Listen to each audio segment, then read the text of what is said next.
What's up, ladies and gents? Social Nurse here with another commentary and opinion. I'm going to talk about a lady in Nigeria that has a very interesting story, a sad story as well, in my opinion. Thank you very much, first of all, for stopping by the channel. I really appreciate your time. I appreciate the people that have subscribed, people that make comments, people that have shared the videos. And, some of you are just stopping by, right? And checking out videos periodically. I appreciate that. But back to the story. The lady's name is Chioma Okolai. I believe that's the correct pronunciation. I'm not sure, but Chioma Okolai is a 39-year-old entrepreneur out of Lagos. She has 3 children. She's currently pregnant. She bought some tomato paste. In her opinion, the tomato paste was sweet. She posted that opinion on social media, asking others what their opinion was of the tomato paste. A disastrous situation is occurring for this lady because of her post and sharing her opinion. She was arrested, accused by the legal authority over there for committing a cyber crime. The owner of the tomato paste company, the manufacturer, is accusing her of defaming his product and trying to harm his business. He's suing her for what would equal 3 million American dollars.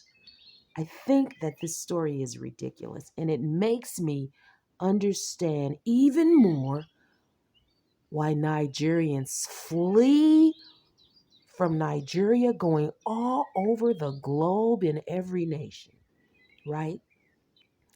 And let me say this. We've all met Nigerians. If you've not met one, I have.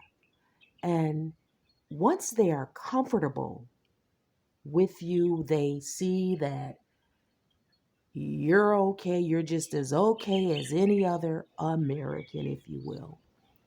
They will have conversation with you and will be honest about their experiences in their own home country and why they fled, right?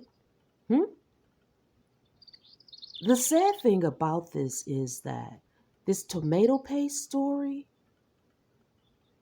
is really bad, right? Because many of us see this as just something simple.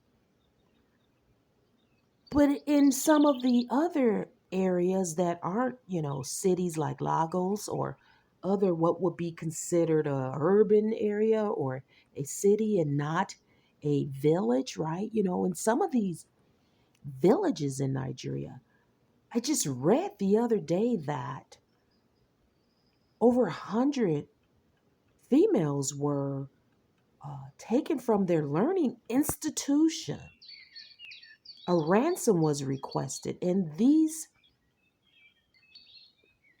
people have been released. Luckily, they've all been released, but that type of banditry is not uncommon in some areas of Nigeria, right? You hear all kinds of things being, overcharged or being made to pay more money. Even in places like the airport or just catching a cab, just regular interactions, you might get treated in a way that's demeaning. And it's usually specifically for money in some sort of way. So people flee there for good reasons, right? And this is not to say that they don't take certain behaviors with them when they flee, right? That's not what I'm saying. I'm saying that in this lady's case, in a lot of other cases, there's something for people to learn right now. I don't know too many people that are planning to visit Nigeria. I know people that have gone to other African nations, melanated African nations. And I think that wherever you go, it's important to learn what the laws and the rules are and something about those fabulous cultures in places like Nigeria and maybe some other places, because you don't want to be over there posting, right, the wrong thing online or saying the wrong thing.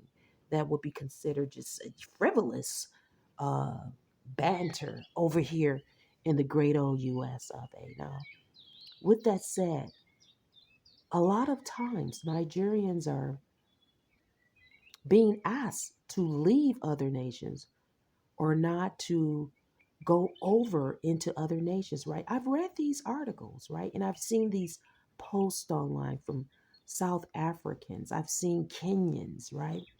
I've seen the nation uh, of Algeria's leader, right? Asking them to get out, right? I've read about the Seychelles Islands at one point was like not wanting Nigerians on their island. Dubai had once blocked people with Nigerian passports, right? Uh, Nigerians have complained about their treatment in other nations, right? The United Kingdom wants to scale down on Nigerians migrating, and specifically some of these school situations where they've migrated. So this nation and its people have been under a lot of scrutiny, and I don't know. It might be time to work on um, doing something more about your own place, because it's sad if you're running from one nation to another and that nation doesn't want you. And at the same time, you can see, for example, what's happening to Chioma Okoklai, or I'm sorry about the pronunciation, but you can see why they want to leave, right?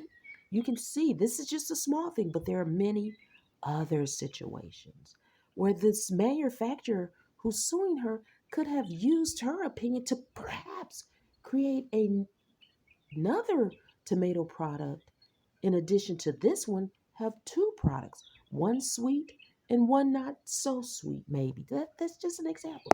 Could have targeted two different markets. But instead, he sues this woman, believing that she's trying to defame his company for having an opinion. And that's backwards. It's kind of some backwards thinking, in my opinion. So, what are your thoughts on this? Would you visit Nigeria? Would you give your opinion on social media if you were in Nigeria? Do you think this woman should be set free? Do you now understand why they flee all over the place? You know, but do you think it's a good excuse? Just what are your thoughts on this?